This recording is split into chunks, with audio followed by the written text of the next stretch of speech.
الدنيا والدين. أما بعد، أولا وحان سلام يا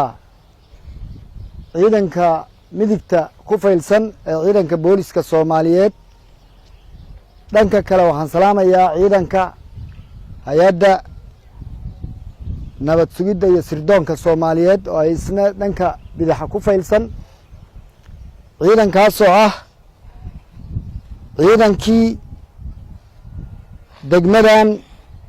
xarunta booliiska iyo xarunta niisa ka shaqaynayay oo ku faylsan saaka taliska booliiska degmada Beled Xaw. marka koobaad waa in salaamayaa, marka xigana waxaan salaamayaa saraakiisha saraakiil xigeenka iyo xubnaha nagala jooga maamulka dhammaan guud ahaan waa salaamayaa. marka xigo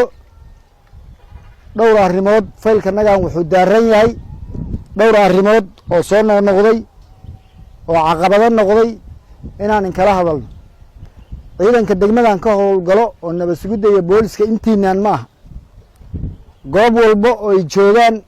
ciidamada qalabka sida ee Soomaaliyeed oo degmadan Beled Xaw joogo waa la kulmi doonaa. sidaan si la mid ah ciidanka militarigana saaka fayl buu leeyahay iyo xero UK. waxaan ka hadlaynana waa dhowr qodob oo soo noqnoqday oo caqabad ah waay. markaan horey u galo qodobka koobaad waxa weeye xabadda aan cadowga lagu ridayn, aan nabadiidka lagu ridayn, aan shabaabka cadowga aan sheegayna kaba sii cadowsan oo xag jirka ah oo dalalka shisheeye ka yimid aan lagu ridayn, lagu ridahayo hooyooyinka, dhallaanka, dadka isbitaallada ku jiro xanuunsan dushooda laga ridahayo bilaa macno la'aantana loo ridahayo. xabaddaas annagu ma nihin waagii oo dowladdii hore oo kacaanka baa waxay samaysan jirtay rasaasta. waxaa jirtay warshaddii mahadaay oo rasaasta samaysan jirtay Soomaaliya hadda kuma taal. sida lagu keenay iyo dhibka lagu maray iyo dariiqa ay ku timid iyo waxay ku timidne intiina badan waa ogtihiin. waxaan rabnaa marka qodobka koobaad oo saaka ka hadlayno waxaa weeye xabadda aan cadowga naga jiro koonfur aan lagu ridayn iyo midka dowladiidka dowladdii Soomaaliya iyo calankaas la dagaalamay ee meelaha kale ka soo tanaageynaya aan midna lagu ridaynin shacabka lagu dhahridayo waxay keenaysaa ciqaab askarigu uusan ka sawaaqsanin oo xanuun badan in annaguna inku fulin. laga bilaabo maanta oo taariikhdu 10 tahay qofkii ciidamada qalabka sida ka mid ah ama kuwa beledka ka shaqaynaya ha ahaadaan ama kuwa jooga UK ha ahaadaan beledkan xabad macna la'aan ugu rido waa soo qabanaynaa, xeerka ciqaabta u baaraynaa, sharciga ciidamada wuxuu xaq u leeyahay marinaynaa. qodobkaas waa intaas dhagaha loo lahaado. ani leeyma sheegin inaan la dhihin, ma ogeyn inaan la ayada la wada ogayo sharciga ay ku qoran tahay baan haddana idiin sii xaqiijinaynaa. fur iyo faleer baan u yeelina si cad baan kugu sheegaynaa. qodobka labaad waxaa weeye baabuurta beensalka iyo bajaajyada daahiyada leh saacadda hadda aan joogno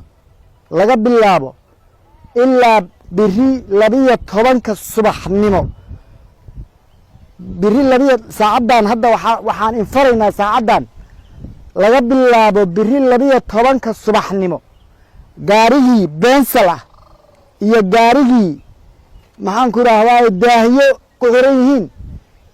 oo bajaaja wuxuu ka mid yahay amni darrada. beensalkana waa la fiiqi, daahana waa la goynayaa. muddo 3 beri ahaba hawshaas socon doontaa. 3daas beri kabacdi gaarigii lagu arko asagoo beensal ah ama daah ka laalaado waxa weeye waa la qaadanaya, ciidamada la qaadanaya. fariinta u dareeyaa baabuurleed 3daas beri ay shaqadu socoto mid laga furo daaha iyo mid la fiiqo waay. wixii wax 3daas beri ka dambeeya lagu arkane gaarigii lagu arko awaamiirta qaadan waayo hadda ciqaabtii uu mutaysto asaga badhihi doontaa. qofkii shacaba oo hadda maqlayo warkanaga oo ama baabuurey asagoo daba socdo loo soo xiray bensel ama loo soo xiray daah ama loo soo xiray amni darro daba socdane hadda wuuna maqlaayo haddaba ha ka sii diyaar garoobo iyuu noo imaanin ha u hoggaansamo shuruucda maamulka iyo amniga ha u hoggaansamo kow labo saddex qodobka xigo waxaa weeye balwadda iyo daraagiska maandooriyaha waa ka mamnuuc goobaha dowladda iyo goobaha shaqada si guud buu askariga mamnuuc ooga yahay maxaa yeelay askarigu wuxuu u shaqaynayaa bulsho askarigii marka bulshada u shaqaynayey haddii asagii uu akhlaaqdiisa iyo dibishilinkiisa iyo muuqaalkiisa uu xun yahay muxuu horta amni sugi muxuu bulsho u shaqayn muxuu dowladnimo mateli arrinkaasna ha laga digtoonaado waa qodob kale oon ii soo jeedinayo oo nin kala hadlayo qodobka afraad oo ayna aan rabay inaan ka hadlo waxaa weeye waxaa la rabaa dhammaan ciidamada qalabka sido ama labada ciidan oo halkan fadhida ha noqoto ama ciidanka militariga ha noqoto si gaar ahana wada shaqayn dhab ah xaalad dagaal baan ku jirnaa wada shaqayn dhab aha laynkaga rabaa si guudna in loola shaqeeyo maamulka iyo ururada bulshadaan rabnaa iyo dhammaan hay-adaha dawliga ah ee ka howlgalo deegaanada ay joogaan hadda ciidankan gobolka gedo annaga waa runtaan isu sheegaynaa ma nihin haddaan maamul nahay iyo haddaan ciidan nahaybo ma jiro ciidan waaba ciidan waa la yaqaanaa hadda ma jiraan maamulada nala shaqaynayo iyo ururada bulshada cid kansalis ah oo lasoo doortay oo nala shaqayso dhammaan ciidamaday ka dhex imaadaan guddoomiyaha degmada dhammaan ragga meeshaan safan waa maamulka degmada oo saddexda ciidan bayna ka wada imaadeen waa in awaamiirtooda iyo shaqadooda iyo taladooda aan la fududayno kii ay isaga shaqayn waayo oo awaamiirta ciidamada la shaqayn waayene consol iyo doorasho kuma imaanin oo ka baxo ruudka noo dhigan oon ku shaqaynayno oo dowladnimo ka weecdane kama imaanin consol iyo magaciisii iyo odayaal iyo doorasho kumuusan imaane meel fariisaan leenna mid kale ooga fiican baan u diraynaa shaqada ayada aad baa u mahadsantihiin waxa weeye waa xilli shaqo intaas inaan isku baraarujinno aan kugu yeernay ballantanadu waa intaan is sheegnay iyo ka badan qof walba inuu isfaro loona diyaar garoobo aad baa u mahadsantihiin wabilaahi towfiiq wasalaamu calaykum waraxmat ullaahi wabarakaatu